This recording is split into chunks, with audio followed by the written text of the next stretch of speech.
While still lying in bed, the wife turned to her husband and said, "Maybe you shouldn't go to work today." "What do you mean? Why shouldn't I go to work today?" replied the confused husband. "I think you've been working too hard, so maybe instead of going to the office, you should take a few days off, pack a suitcase, and go stay with a friend for a few days away from home to straighten yourself out." The husband thought for a moment and decided to jump at the suggestion before it was forgotten. Within moments he was up, dressed, and started packing clothes into a bag. "Just out of curiosity," the husband asked while getting ready, "how did you come to the conclusion that I've been working so hard that I need a break?" The wife answered, "Because every 2 minutes you were telling your secretary to go faster." A newly married couple are in bed when the man asks his wife how many men she has slept with. After the question, the woman doesn't respond. The man asks again, "Just tell me, it's fine. How many men have you slept with?" His wife, still in total silence, just stares at the ceiling.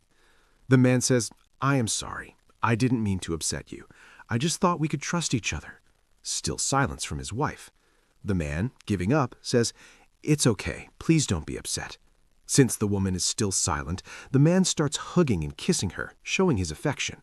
While he is doing this, his wife seems to come to her senses, stops looking at the ceiling, looks at him, and, upset, tells her husband, "Damn it, you made me lose count."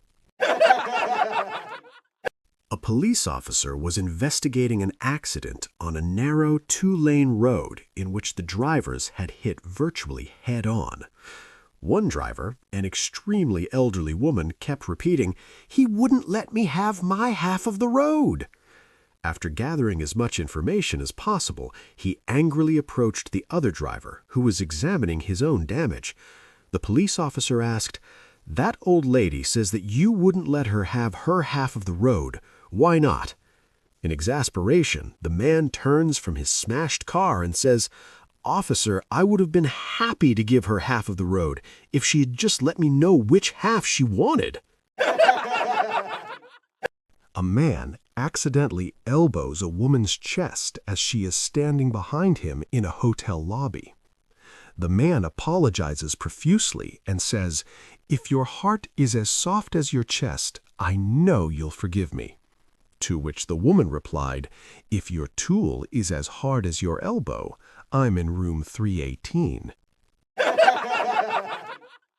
A blonde is swimming in a river.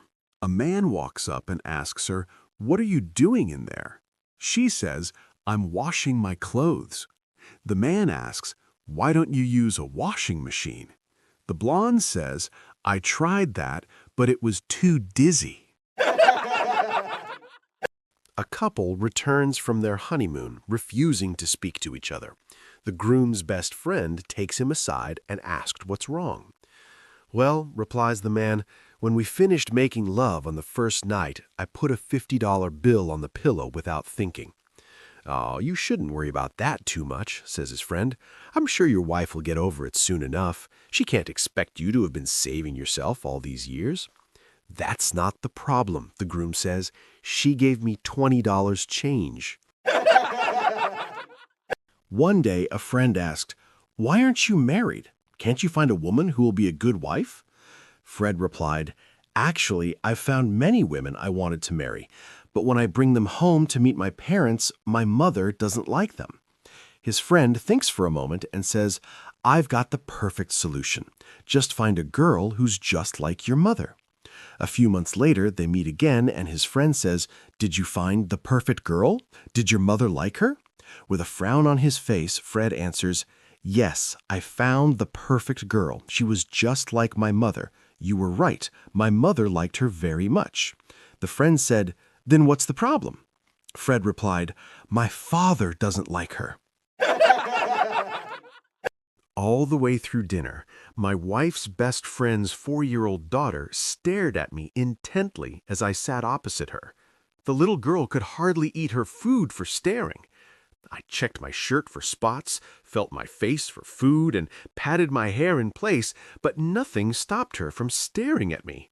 Finally, I asked her, "Sweetheart, can I ask why you are staring at me? Is there something wrong?" Everyone had noticed her behavior, and the table went quiet, waiting for her response. Finally, the little girl said, "Mommy tells Daddy you drink like a fish. I'm just waiting to see how." A new priest at his very first Mass was so nervous he could hardly speak and delivered an awful sermon. Afterward, he asked the Monsignor for advice on how to relax.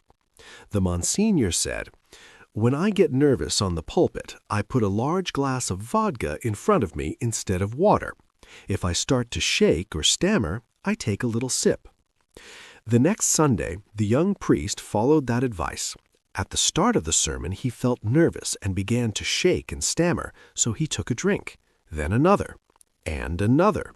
He ended up preaching up a storm, full of energy, theatrics, and vigor. When he returned to his office after Mass, he found a note pinned to the door from the Monsignor with some additional advice. Sip the altar vodka, don't gulp. There are 10 commandments, not 12. There are 12 disciples, not 10. Jesus was consecrated, not constipated. Jacob wagered his donkey, he did not bet his rear. We do not refer to Jesus Christ as the late J.C. The Father, Son, and Holy Spirit are not Daddy, Junior, and the Spook. David slew Goliath, he did not kick the holy crap out of him. When David was hit by a rock and knocked off his donkey, don't say he was stoned off his rear. We do not call the cross the Big T. The Virgin Mary is not Mary with the cherry, and the proper grace before meals is not rub-a-dub-dub, thanks for the grub. Sometimes a little less of the Holy Spirit makes for a better sermon. A salesman rings the doorbell, and little Johnny answers. "Can I see your dad?" Johnny, "No, he's in the shower."